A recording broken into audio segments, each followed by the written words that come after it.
Election Day 2013, big races and big decisions for voters across the region. In the Big Apple, will voters elect a Democratic mayor for, get this, first time in a generation? Well, across the river in New Jersey, Chris Christie, he seeks a return ticket to Trenton, but is today his first test of the 2016 presidential campaign. In Nassau County, a rematch of 2009. Two county executives separated by less than 400 votes the last time around, and a local race many say could hit at larger national trends. And to the north of the city in Westchester County, a Republican county executive whose stock on the rise takes his surprise win 4 years ago and his housing standoff against the Obama administration before voters again. Plus, today's big ballot measures. Will New Yorkers double down on casino gambling? And will New Jersey voters boost the minimum wage, then keep boosting it in years to come? We're waiting for the polls to close. And beyond election night, America's new normal. Gun violence changing our society, making scenes like these, as we saw last night, just another day in Gun Nation. Good evening, everyone, and welcome to RFL. I am Richard French, and thank you so much for joining us this Tuesday evening, November 5th. And as we said off the top, it is election night 2013. Now, you don't call this an off-year election in our region. That's because, unlike a lot of places, there's some big, high-profile races to watch. You got 4 major races up for grabs, plus everything else that makes Election Day the Super Bowl for political lovers. You got polls still open in both the Garden State and New York. Voters in New Jersey will have till 8 o'clock to make those final decisions. New Yorkers' polls closed at 9. But our election coverage, it begins right now.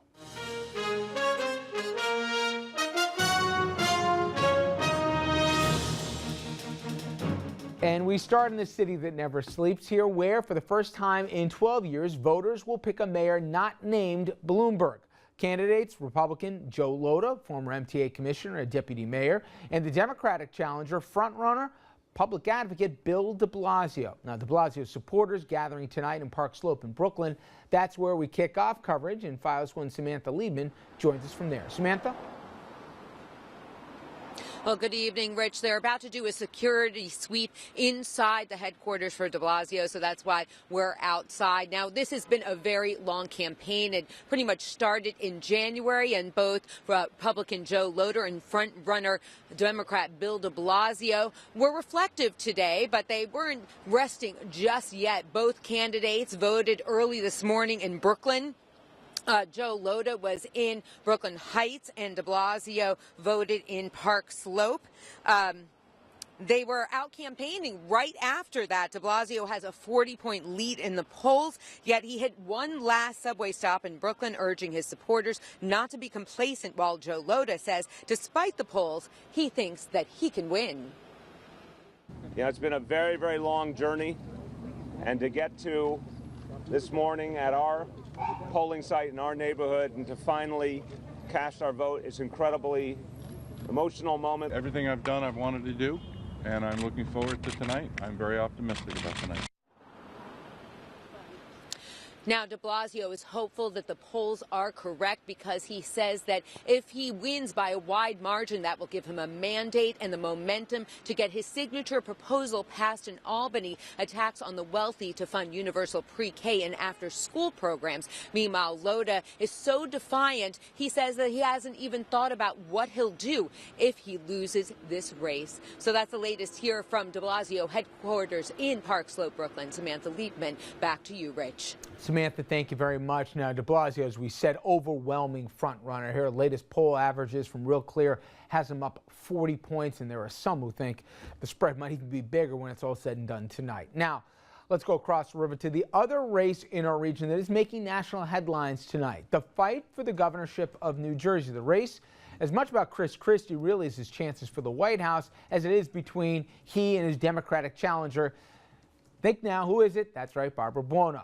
Now, Files 1's Christy Duffy. She's live in Asbury Park, New Jersey, and that is the Christie campaign headquarters for the evening. Christy?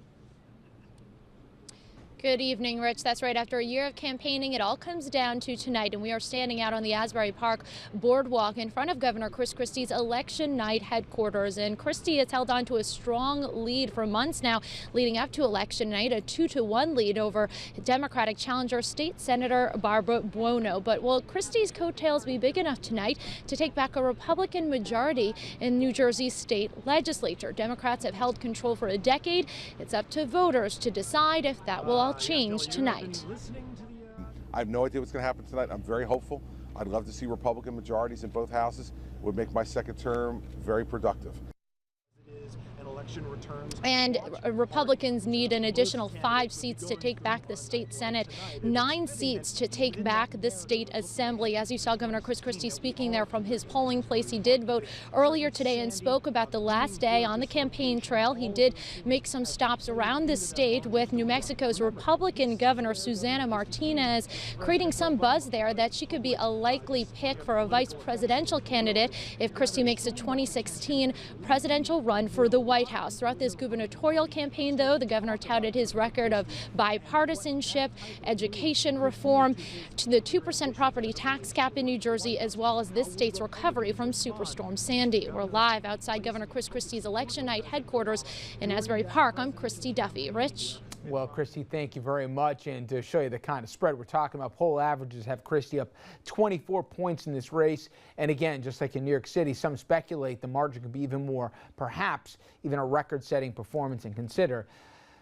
Democratic registration outpaces Republicans in New Jersey, yet this Republican governor with that kind of favorability. All right, let's bring in our panel here for tonight. And as always, we got some familiar faces. Political journalist and author Dominic Carter, Chris Shays, former Connecticut congressman and distinguished fellow in public service at the University of New Haven. I like to say it. And our senior political correspondent, Andrew Whitman. And Dom, I'll start with you in New York City. You know, some people did a double take, I'm sure, when it said the first Democratic mayor in a generation. You got to go before Rudy. You got to go to David Dinkins. The last time we saw a Democrat here, but there'll be a changing of the guard no matter what tonight. Mayor Bloomberg's 12 years, eventful 12 years, will come to an end. And then there's going to be a bunch of unknowns here, and barring some historic surprise, Bill de Blasio's going to have a very interesting challenge ahead of him. It's funny you use the word interesting, because that's what the electorate is going to receive, and that's what it's going to be, very interesting for the next couple of months. We don't know much about Bill de Blasio. He was the public advocate. He's from the left wing of the Democratic Party.